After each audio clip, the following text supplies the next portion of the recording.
À Lounès Matoub et sa mère, nous disons que Dieu bénisse vos âmes et les couvre de sa rahma, qu'il compense par de la patience la douleur de vos absences auprès de celles et ceux que vous aimez et qui vous aiment sur cette terre. Ce sont les uniques mots, nos uniques mots pour le Lounès et les siens. En le nommant dans la suite, ce sera dans un but strictement argumentatif. Chers compatriotes d'Algérie, chers frères et sœurs d'Algérie, dans l'une de nos récentes interventions, nous avons parlé du bunker. Des bunkers qui est le service de Ben Aknoun, l'unique provider Internet en Algérie. Même si nous sommes bannis d'accès à nos compatriotes en Algérie, nous continuerons à participer aux efforts patriotiques des uns et des autres. Ce bannissement est aggravé par notre opposition radicale et extrême à ce mouvement cataclysmique appelé le Hirak.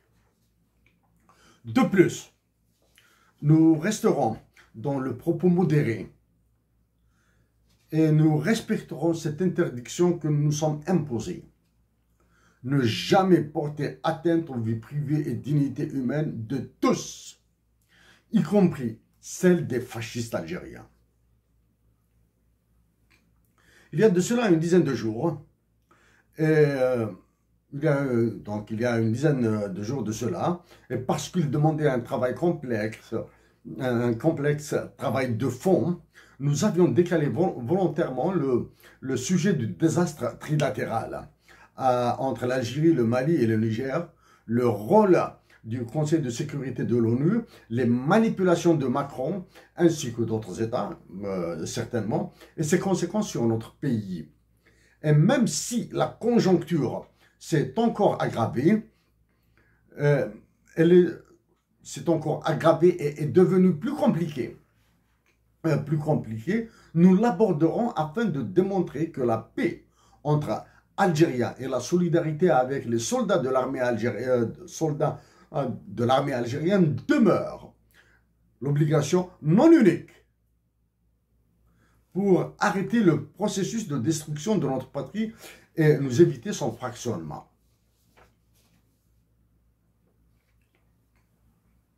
Rappelons le théorème. Quiconque a trahi Hussein et Ahmed, pour nous, juste Hussein, est infréquentable. En pensant au 25 juin 1996, et bientôt ce sera un autre 25 juin, l'ANZA, l'art et l'engagement de Lounès gifleront certains, et en particulier ce multimillionnaire par la politique, le toujours allumé, qui a été actionné pour préparer la Kabylie au soutien et appui à la prochaine factice élection présidentielle. Après Lounès Matoub, nos pensées vont à tous les détenus politiques. Le cas de Ihsan El-Qadi est le plus illustratif de la violence qui règne au sein même de l'état-major de l'armée, c'est-à-dire entre les différents groupes de généraux. Violence qui déborde sur la présidence qui, pour cacher son déboussolage, s'en sert.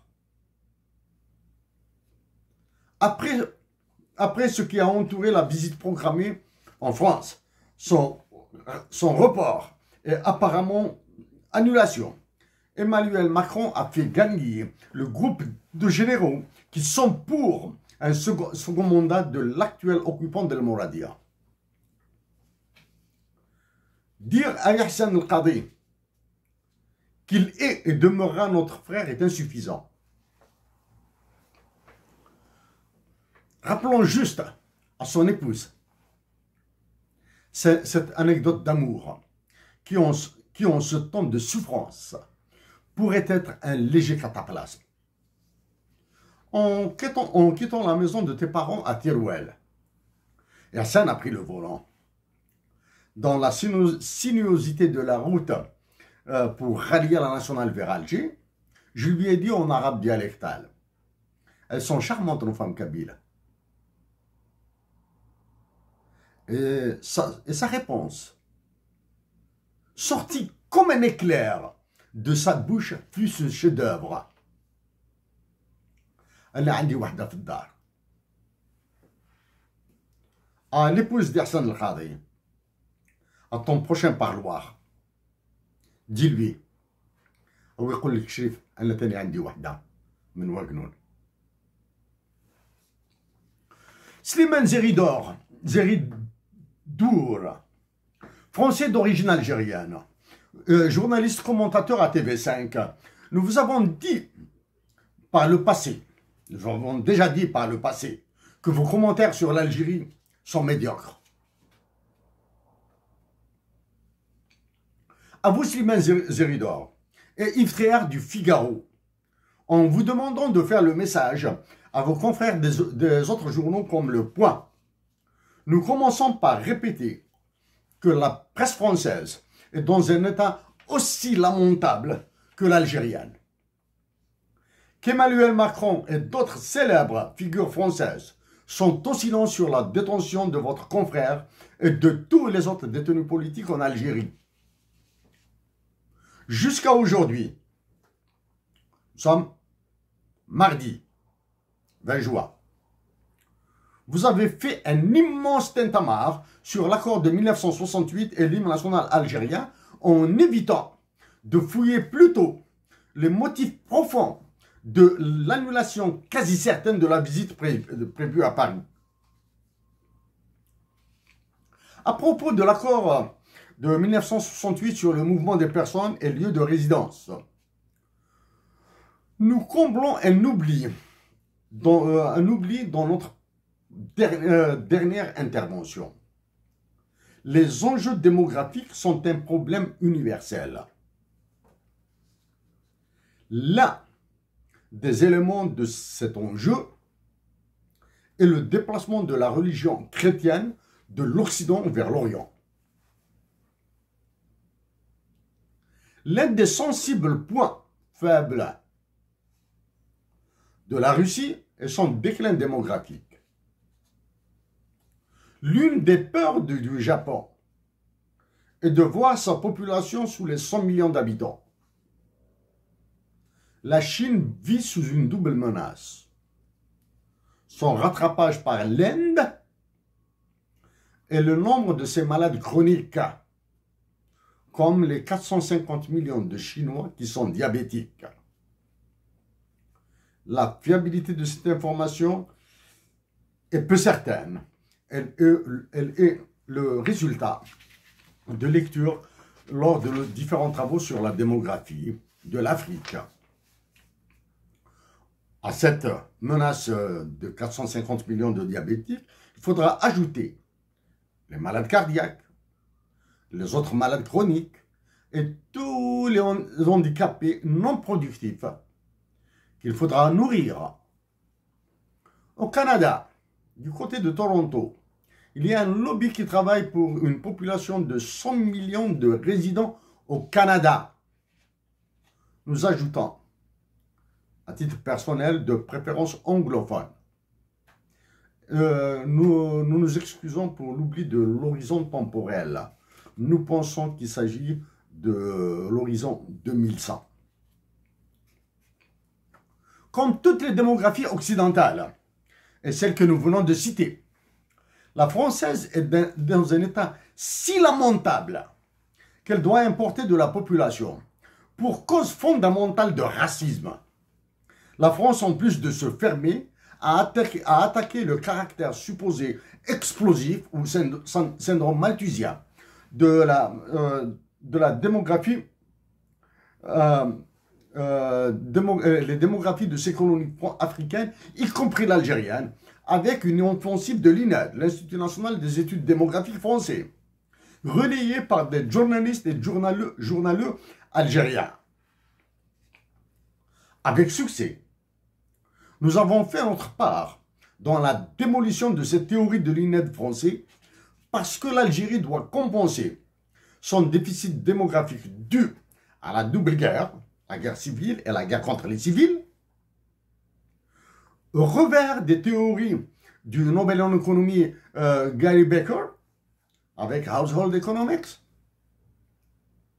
and co, Gary Becker and co, et dans le but de satisfaire ses besoins de défense armée de son territoire qui fait 4 fois la France et son développement économique, l'Algérie doit au moins doubler sa population sur 35 à 40 ans.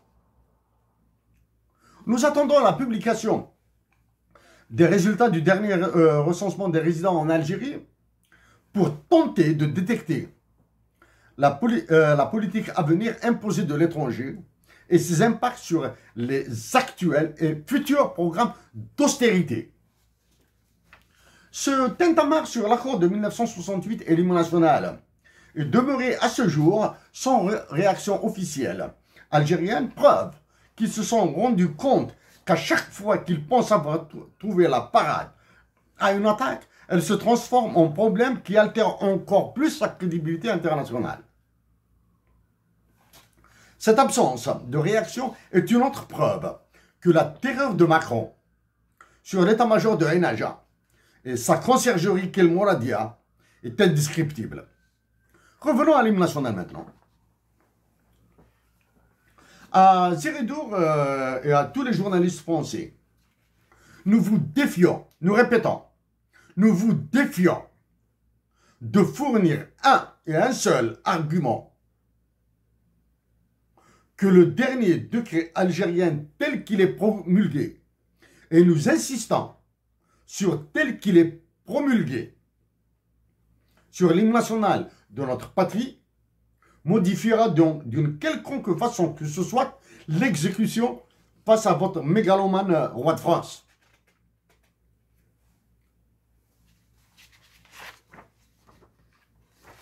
Jusqu'au déclenchement de ce tintamarre autour de l'hymne national algérien ordonné par Ramdan Abban, l'incontestable leader de la conduite de la guerre de libération nationale, à Moufdi Zakaria, qui l'a fait en langue arabe, nous étions dans l'ignorance totale de ces décrets.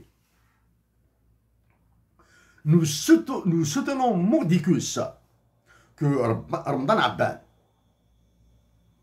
satisfait de la mobilisation des Amazirs pour la libération de la patrie, a pensé à la mobilisation de toutes les autres populations algériennes au moyen d'un hymne national en arabe. Avant l'actuel hymne national, un tout aussi fort chant révolutionnaire qui s'adressait à la dignité des Algériens a fait office de moyen de conscientisation pour la liberté.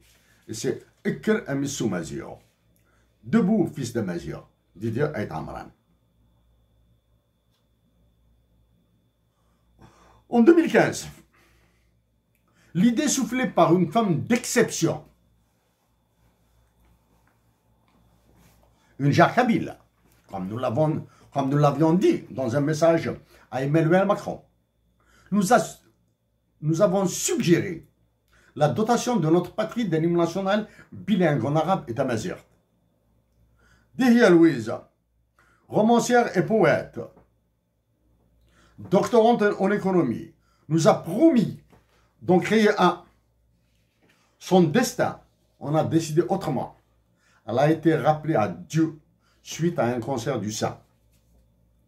Ultérieurement à notre suggestion, c'était en 2017, et dans un modeste travail de recherche sur les actions internationales de Hussein Ahmed, nous avons découvert qu'il avait lui aussi émis en 1964 le souhait d'un nouvel hymne national. En découvrant que l'intégralité de l'hymne national actuel est jouée durant le congrès du FLN et prestation de serment, et s'agissant d'un décret apparemment, et non d'une loi votée par l'Assemblée ou d'une ordonnance présidentielle, nous nous demandons quelle est la nature, quelle est la réelle nature juridique de ce machin. Et notre objectif est de découvrir la source ou l'initiateur de cette connerie additionnelle.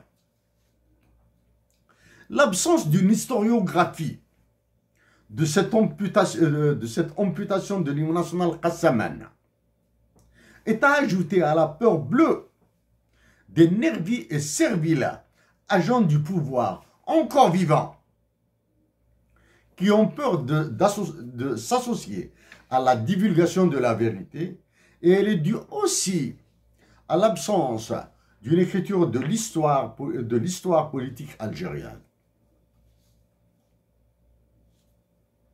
Dans la suite, nous aborderons des arguments encore plus solides qui sont en relation avec des enjeux internationaux de l'Algérie. Parce que le choix de lieu de résidence est individuel, non étayé avec des preuves, sauf celles sur les dépôts dans les banques françaises de certaines fortunes algériennes résultant de la corruption et du business. Nous nous interdisons d'établir une corrélation et encore moins une causalité entre l'hymne national et le lieu d'établissement de certaines personnes.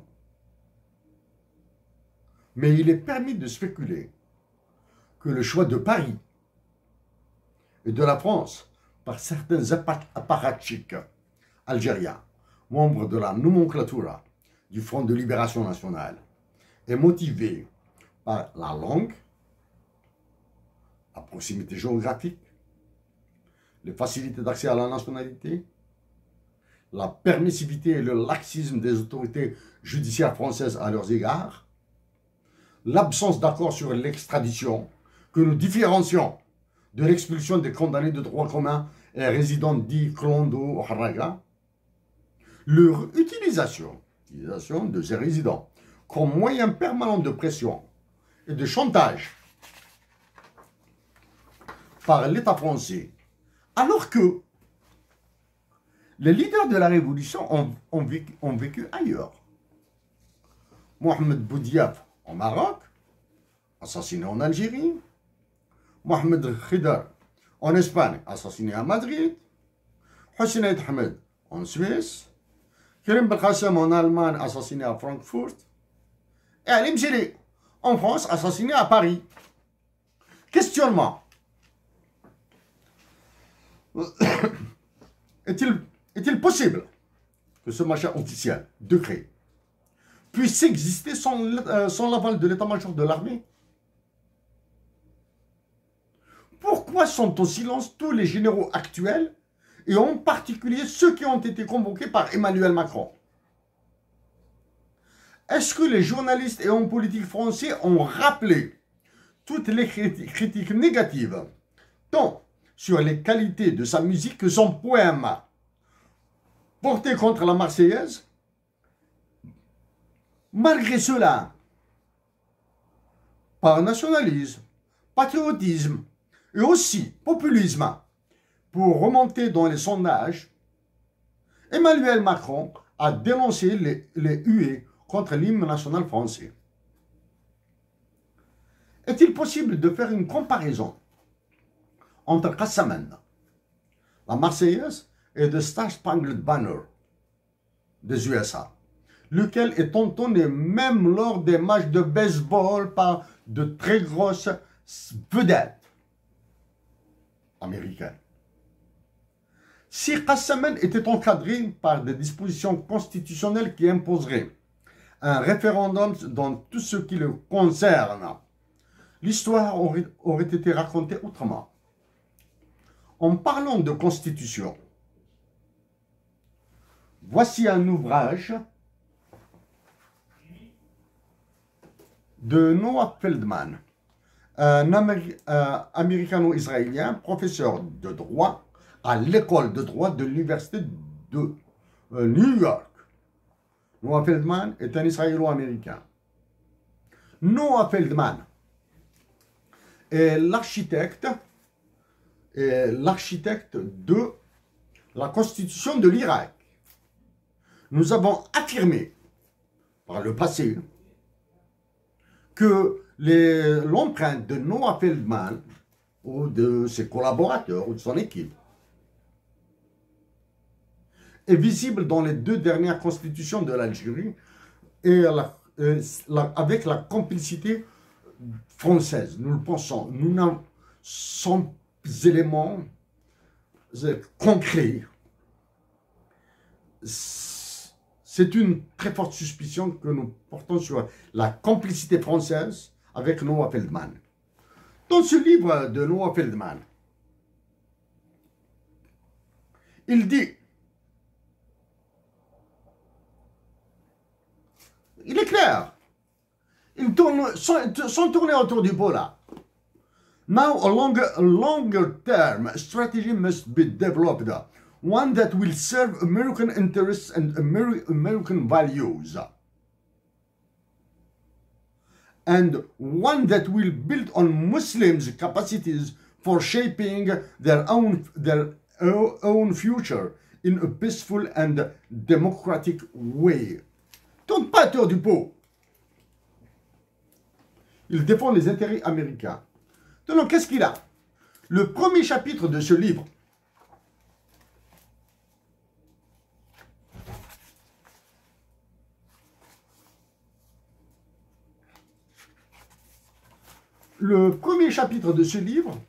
est intégralement dédié à l'Algérie.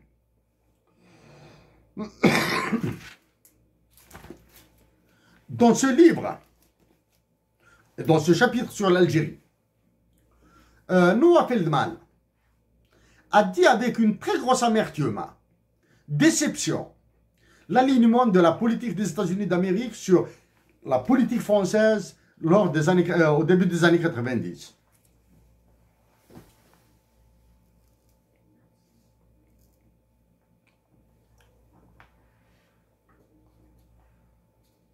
La France et Emmanuel Macron sont en train de se marrer de toute la nation algérienne et de la honteuse manipulation de leur hymne national par des personnes qui doivent être ailleurs, sauf là où elles sont maintenant.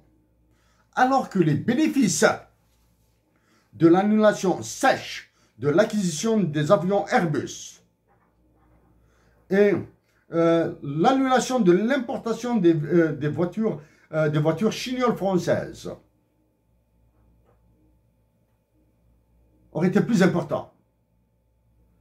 Cette annulation aurait mis Emmanuel Macron et la France dans un sale pétrin d'un point de vue économique les plus efficaces et d'un point de vue politique les plus nobles.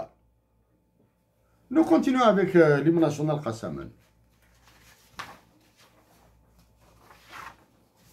L'article 6 du traité de l'OTAN qui considère l'Algérie comme étant une propriété privée de l'État français et Kassaman, l'hymne national algérien, sont anachroniques et contradictoires. Ce tintamarre constitue une preuve de la justesse sur notre signalement à plusieurs reprises sur la non-exécution de Kassaman dans son intégralité lors des célébrations du 5 juillet et du 1er novembre en particulier. Nous avons signalé à plusieurs reprises l'absence de Kassaman durant le 5 juillet, le 1er novembre, l'absence de l'exécution de Kassaman dans son intégralité, même dans les casernes, dans les stades, les universités et ailleurs. Les enseignants de l'école primaire, les enseignants du primaire, des collèges, du moyen et des lycées en Algérie pourraient témoigner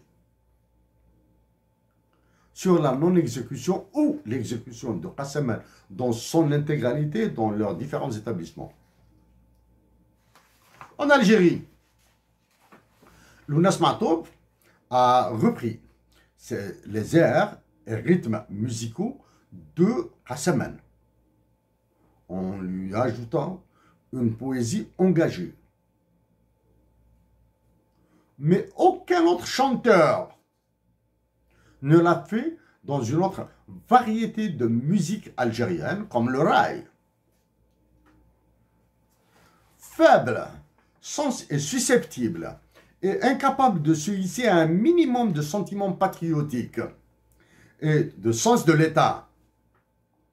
Les actuels terrorisés par Emmanuel Macron en Algérie empêchent même la discussion de la dotation de la patrie Algérie d'un hymne fédérateur en arabe et tamazight. Bientôt le 5 juillet, dans 15 jours, ce sera le 5 juillet 2023, formellement, date de l'indépendance. Nous verrons si l'hymne national sera exécuté intégralement et avec faste dans toute l'Algérie. Nous entendrons sur les chefs d'État qui expédieront des messages de félicitations. Nous verrons aussi s'il sera exécuté à Paris devant l'attaché de défense et l'ambassadeur de l'Algérie. Dans ces deux cas, nous verrons alors comment s'exprimera le roi de France.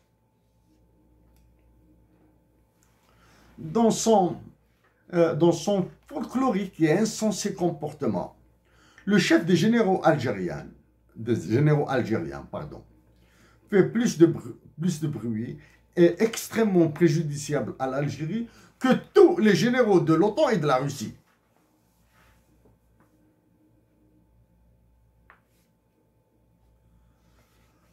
Nous éviterons de revenir sur les différentes suggestions que nous avons faites. Renouvellement de l'état-major, dissolution et révolution des civils. À la publication du décret de 1986, maintenant nous rentrerons dans l'aspect international de l'hymne algérien. Donc, à la publication du décret portant sur l'exécution de Khassaman en Algérie, en 1986, le président était Chadli Benjedid. En France, c'était François Mitterrand, qui, durant la guerre de libération nationale, a étalé toute sa haine vers la révolution de notre pays dès son déclenchement. Est-ce que la modification du protocole d'exécution de l'hymne national est le résultat des pressions des nostalgiques de l'Algérie française ou du lobby des pieds noirs? Depuis 1980, les événements liés au printemps berbère étaient encore chauds. 80-81. Le début de l'offensive islamiste donnait déjà des inquiétudes. En plus, l'Algérie était sous le choc de Tina. Tina, c'est There is no alternative. Hein? C'est l'ultralibéralisme pur et dur porté par Ronald Reagan et Margaret Thatcher. Tina, there is no alternative. Nous en avons parlé à plusieurs reprises auparavant. Hein. À partir de 2015 jusqu'à 2018-2019, nous avons cité énormément, plusieurs fois Tina. Donc en Algérie était sous le choc de Tina. Et les Français, Jacques de la Rosière et Michel Condessus, ont été les directeurs généraux du très puissant FMI de 1978 à 2000, soit 23 ans de protection et de défense des intérêts de la France à travers l'une des organisations les plus craintes au monde, le Fonds monétaire international.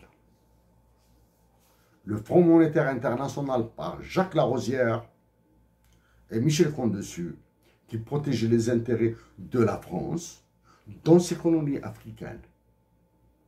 Nous allons encore reprendre cet aspect immédiatement après avec l'affaire du Mali et du Niger.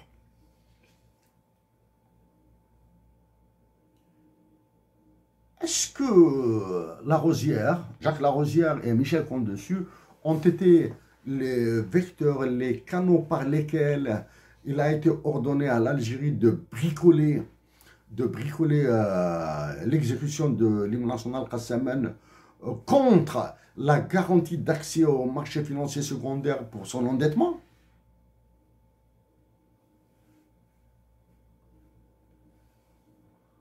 Certains chefs de gouvernement, certains ministres, etc., sont encore vivants. Ils peuvent en parler. La France aurait utilisé Mitterrand, ou bien les lobbies français, auraient utilisé Michel Condessus et Jacques Larosière comme instrument de pression sur l'Algérie pour qu'il ampute, pour qu'il se fasse harakiri avec l'hymne national bilingue. Voilà. Donc, ainsi sur la démographie et l'hymne national algérien. Donc, les facilitations, prétendues facilitations, parce que le vote au niveau du FMI est un vote en majorité qualifiée, et sans le vote des États-Unis d'Amérique, rien ne se passe. Nous allons remonter sur les déclarations d'Anthony Blinken à Tunis, et qui frappe de plein fouet l'Algérie. Donc, les facilitations de négociations du FMI promises, à savoir, juste promises, à savoir si elles ont été réalisées par Jacques Larosière et Michel Condessus, seraient une voie pour l'amendement, pour le charcutage, pour l'attaque de l'hymne national Kassaman, en nous disant que pour nous, aucun texte de loi, aucune norme n'est immuable. Hein. Tout est modifiable s'il revient à la volonté populaire. La loi doit suivre l'évolution de la population. On continue toujours dans ce sillage-là, hein, c'est-à-dire dans cette trame de préparation de la future élection présidentielle en Algérie, avec le contrôle du maestro Emmanuel Macron. Nous disons, la paix et la résistance dans la dignité en Kabylie ont donné leurs fruits. De l'outrageuse manipulation de la JSK et de l'ENIAM, Tizi Ouzou a vécu récemment la distribution de logements, la pacification de la JSK,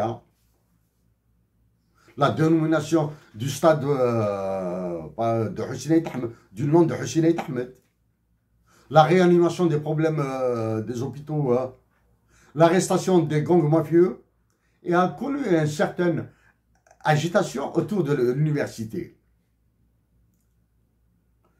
La Kabylie doit éviter d'être dupe et doit comprendre qu'il est exigé d'elle de voter massivement pour le candidat militaire ou militarisé à la présidence. À défaut, tout reviendra et en pire, cette fois-ci par Béjaïa, qui est encore plus radical que Tizi Ouzou.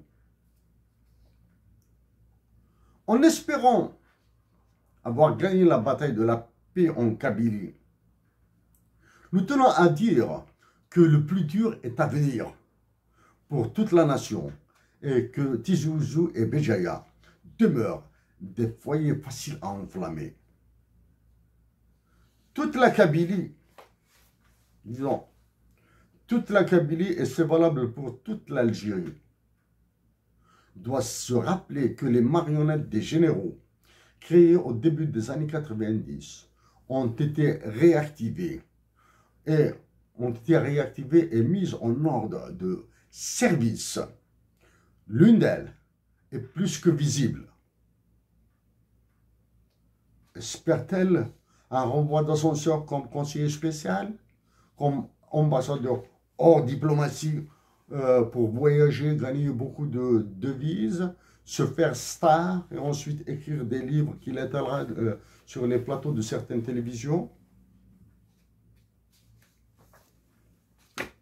Dans dans la deuxième partie, nous aborderons ce qui se passe au Mali, Niger et l'Algérie, l'ONU, le Conseil de sécurité, et les dangers qui risquent d'emporter l'Algérie.